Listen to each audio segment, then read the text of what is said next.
couple of days ago, I was talking with a work buddy about how to build software in such a way that it would be relatively easy to make changes to it and manage its complexity. At one point, I used the term abstraction, and then noticed that people often use it, but few actually explain what it really means. The colloquial understanding of abstraction somewhat diverges from its practical sense when it comes to computer programming. It might be used to express an unrealistic idea, a thought that's difficult to imagine, or just something strange that would be hard to reflect or build in reality. So let's start with a word which is rooted in the Latin verb abstrahere. In fact, it consists of two parts. The ab comes from Proto-Indo-European root apo and straire from the root tra. When trying to directly translate them to English, we could say that we are dealing with a metaphorical term for deviating from taken direction, moving away from something, or distancing oneself from someone or something. Let's see how the meaning of the term evolved. Originally, the term abstrahere means moving away from, being drawn away from something, and in a more philosophical sense, separating the essence of an object from its material representation. In the 14th century, the mentioned colloquial meaning of the term appeared, through which it began to denote unusual things, matters that are difficult to understand. Later, in the 15th century, the word abstract, from Latin abstractus, began to be used in a somewhat abstract way to indicate in a general sense that something has been separated or withdrawn, but also that someone has been diverted from an intended purpose. A few hundred years later, an artistic definition appeared emphasizing the separation of the artwork from real-world characteristics. The act of abstracting can be demonstrated on a practical example, and I'll attempt to do this using something tangible. Imagine a roughly 10-story glass-walled building surrounded by trees and a street. The surroundings are peaceful and green, but also well-connected, an ideal place for evening coding. To remember this building, you could take a picture of it. Of course, the building depicted in this way will cease to be three-dimensional.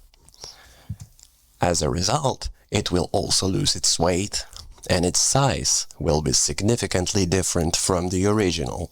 If you later wanted to use a fragment of the photo and share it on a social network, you would create another abstract. It will be a cutout that no longer allows recognition of the whole shape of the office building, its surroundings and details that have been simply omitted in the fragment. Not only the number of details decrease, but also their quality, like colors and tonal range of the image.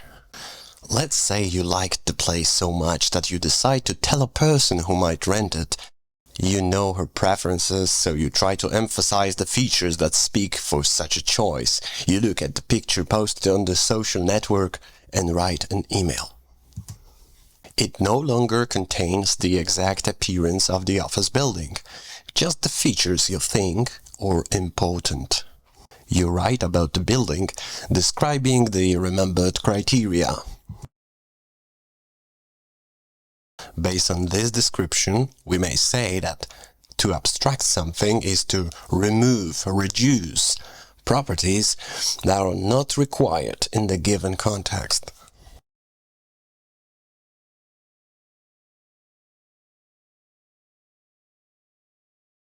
The process of going from an abstract to a real object is the opposite of abstracting.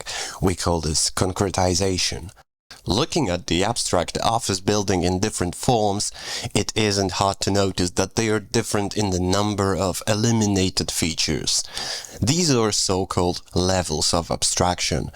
Here is an example of a three-dimensional abstract, a model on the basis of which the office building could be created. And this is an example of an abstract used to build the model. we can compare them and notice differences in preserved and removed properties. When determining levels of abstraction, it's easy to make a mistake, because to do this, we must be sure that we are dealing with the same abstraction chain and the same general context of use. For example, for an architect, a blueprint of the building will be more concrete than a photograph, and for a potential tenant, a more practical representation will be precisely the digital print or even a description. Levels of abstraction are a relative matter because they speak to how many features have been reduced in relation to the previous abstract or concrete. It can be particularly misleading to compare the number of details in two unrelated abstracts. So let's talk about abstractions in computer programming. It's actually about hiding specificity from data structures, operations, syntactic constructs, and other features of a language or a program. As a result, a single functionality in a computer program can be implemented in just one place in its source code. Please note that when we abstract things, we do not actually remove properties. We simply wrap or encapsulate them in interfacing layers of much simpler design. There are many types of abstractions, so let me begin with the most common, name abstractions. They allow to identify things by the names and hide memory locations. Data abstractions are quite common too. They actually are data types, data structures that are to be found in almost every programming language. They hide the internal in-memory representation of data, giving us simple access to the basic operations. Control abstractions are similar to data abstractions, but instead of data types and structures, they abstract the way basic operations are performed. It is about being able to use statements, instructions, or function calls and make choices about the execution paths instead of manually using CPU registers and interrupts. Functional abstractions are mainly function objects and support for higher-order functions. Thanks to them, operations can be manipulated as if they were regular values. Class abstractions are similar to data abstractions, but we may find them in class-based, object-oriented languages, where it is possible to design custom data types and interface with their instances using methods. Behavioral abstractions are about calculations and operations being able to do different things depending on the arguments provided or the environment in which they are invoked.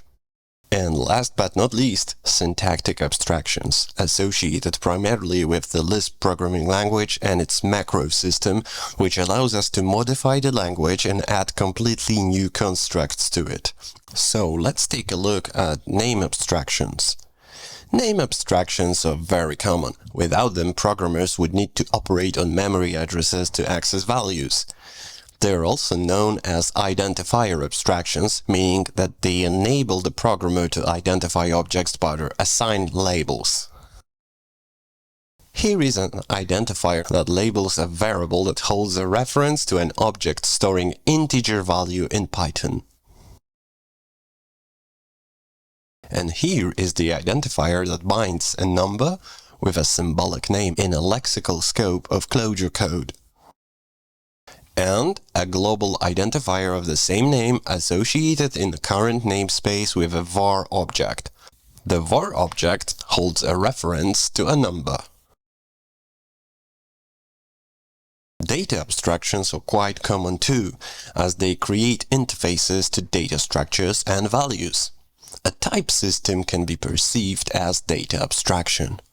Having this construct known as data type frees programmer from creating complex and error-prone routines for accessing common data structures, doing conversions, and very often playing with memory. Okay, this is a vector in Clojure. Associative, persistent data structure with integer indexes and some ordered values. And here is the same vector used as a function that gets a value associated with the index number 1. The expression evaluates to a keyword B. Under the hood, Clojure vector is a persistent variant of a data structure called the hash array mapped tree. Thanks to the abstract interface, getting, adding, and removing elements doesn't require low-level operations on trees. Another example can be Python list object. Internally, it is represented as an array, but many methods are provided allowing for generic sequential operations. We can append elements to the original structure. We can check if element exists, or get the element by its index number, and many more. Data abstractions are not only about data structures and uniform operations, but also about generalized data types.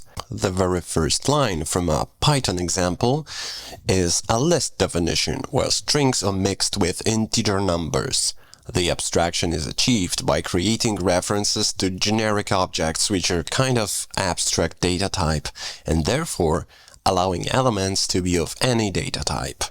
It's worth mentioning that we may even consider a single literal value in the source code to be the most basic data abstraction. That's because a literal hides all the real representation of a single or compound value in memory. For example, a one-letter string in Python expressed literally is actually translated to a data structure, which is able to keep its Unicode representation, take care of memory allocation, have a hash calculated, and more. Control abstractions help us control the execution path of a program. We can structure programs by creating loops, conditions, subroutines, or procedures, all without direct interaction with our computer's CPUs and its registers. This is loop from Clojure. It marks a starting point of the execution and allows to go back to it and start over using a recur form. Done keyword at the end of the output is actually a value of the whole expression, because in Lisps everything is an expression, so it can be evaluated, even loops. And this is so-called list comprehension from Python. In this example, the list comprehension generates a new list P, where each element is calculated by multiplying the value of the corresponding element in L. The control flow for this operation is abstracted, so no explicit buffer is required. Without list comprehension, we would need to rely on another control abstraction, a collection-based loop created with for keyword and append method of a list. Without the for loop, we would need to manually iterate the list and add elements to the result. Functional abstractions are ways of handling functions or procedures regardless of their purpose. It will usually involve higher-order functions that can take functions as arguments or return them as values, and some lambda expressions for creating ad hoc anonymous functions. In this Python code, a function named doubler is defined. It multiplies the value of its argument by 2. Then, having a list of numbers, we can call the map built-in higher-order function that takes our function and applies it to every element of the iterable, the list L. It is abstract because the map function doesn't need to know what or elements it iterates over. That's the job of a doubler. We may also say that by providing a function as an argument of another function, we have injected dependency and made our program more changeable. Congrats! And here we have a bit more complex example in Clojure. Let's say we are working in a grocery store and we want to perform various calculations based on the prices and quantities of the items. At first, we are going to create a data structure reflecting products. Then a function that takes another function as its argument and sequence of items, applies the function to each item, which may modify it, extracts the price of each item, and then sums the results. When we call the function, it should give us a total price. We will pass built-in identity function as its first argument, which simply returns the given value, since we don't want to modify anything. The result looks okay, but suddenly we've got a change request to apply discount rate of 0.1 to each price. Let's create a helper function that calculates discount. It takes a price and a discount rate, applies the discount, and returns new price. Now we need to make a function that applies 0.1 discount rate to the price of the received item. It will use built-in update function, which updates the given map using the function provided. When we pass it to the total cost, we will get the result with our discount. Let's assume that the requirements have changed again, and now discounts should only be applied to items with prices bigger than 1. Instead of modifying the discount price function, we will compose it with another one that selectively calls it. Instead of modifying the discount price function, we will create selective discount higher order function. It takes a predicate and a modifier function and returns a function which applies a modifier to the given item only if the predicate receiving that item returns true. Now we use it to create selective discount calculation passed to total cost. Our predicate will be a simple anonymous function checking if price is greater than 1. If that will be the case, discount price will be applied to transform the price before summarizing. Otherwise, unmodified price will be returned. Calling total cost with dynamically generated price transformer gave us the result with only HTMX berry, with the discount applied. The benefit of this approach is we can grow our program as the requirements are changing without making modifications to existing code. Also, the changes we need to apply are relatively small. We can see that different functions from this example can be assigned to different levels of abstraction. Apply discount operates at the lowest level, dealing with individual prices. It works with the most primitive data, price and discount rate, and performs a simple arithmetic operation. This is the lowest level of abstraction with no dependence on higher level functions. Discount price operates at high level, dealing with individual items and applying a discount to their prices. It operates on item data structures and utilizes the lower level apply discount function. It's at higher level of abstraction because it deals with items, which are maps with name and price keys, not just raw numbers. Another function on that level is a generic helper called selective discount. It encapsulates a common pattern of applying a function selectively based on a condition. It returns a function that, when called with an item, checks whether the predicate is true for that item and, if so, applies the function to it. And finally, total cost operates at the highest level, dealing with lists of items and calculating their total cost. It operates on a collection of items and uses a function f to operate on each. The specifics of how f operates on an item are abstracted away. In our example, we pass the result of selective discount to it, which returns the anonymous function that selectively calls discount price on certain items.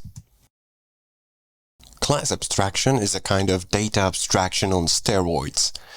It is a way of introducing inversion of control by allowing programmer to create custom data types with different methods and member functions, effectively being interfaces to operate on their instances.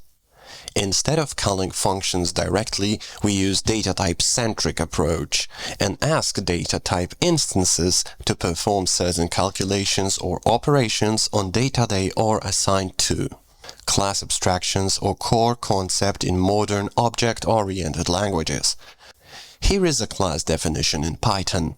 In this example, the bank account class abstracts the concept of a bank account. The details how the balance is stored and manipulated or encapsulated within the class. The class provides a simple interface, deposit and withdraw methods, for interacting with a bank account.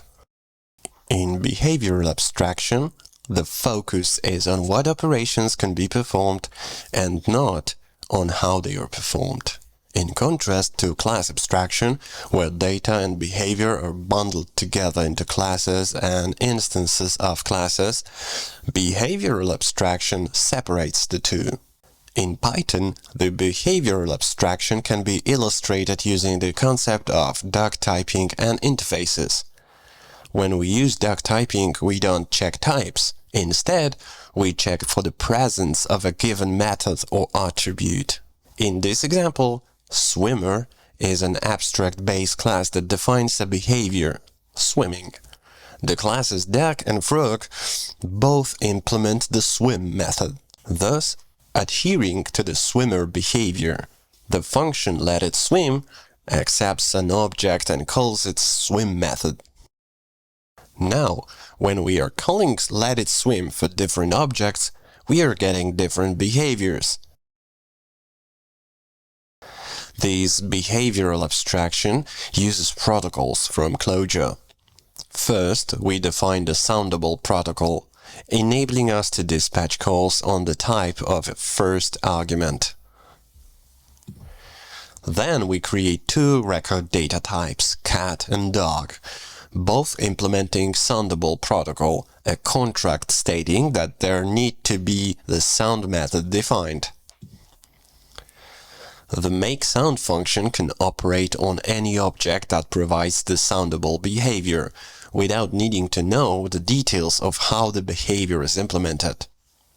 New data types, cat and dog, are instantiated with arrow forms nested in calls to makeSound.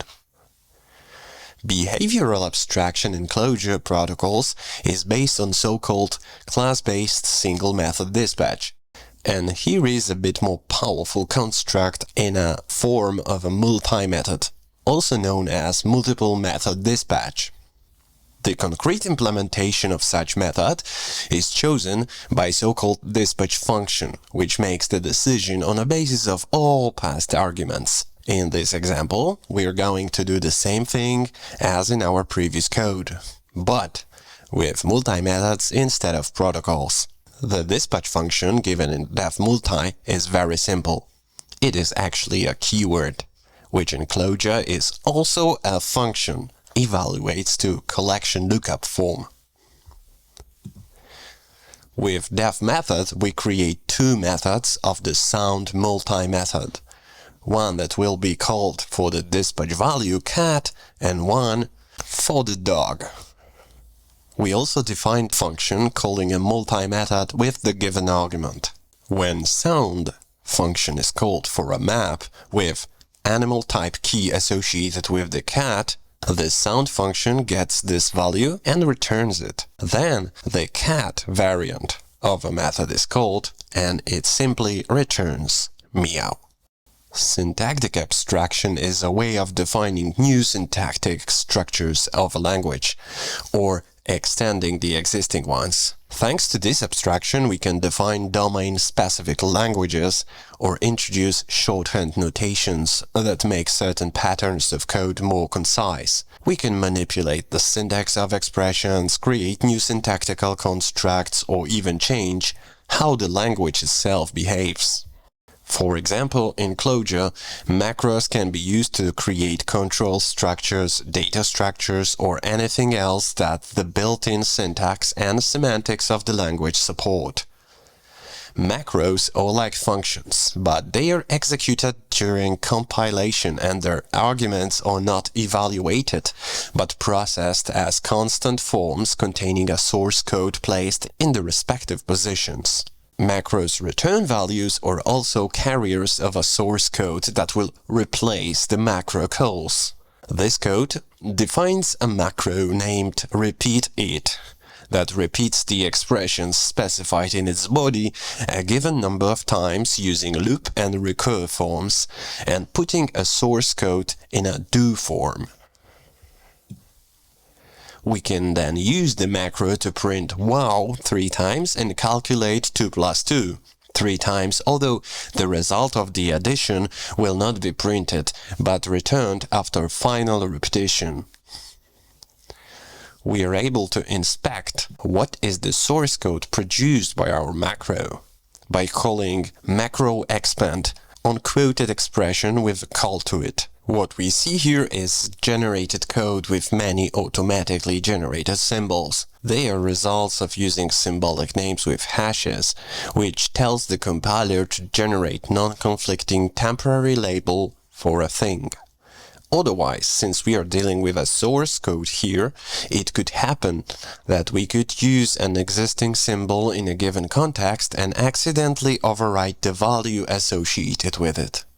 If such a symbol would be then used in expression passed as body, we would get wrong results after running the program. This is it. We went through all the most important abstractions. We traced the etymology of the term abstraction from its Latin roots to its current use in computer programming, and we examined its many forms and applications in various programming languages. So, keep building, keep abstracting, and let's continue to push the boundaries of what we can create. Thank you.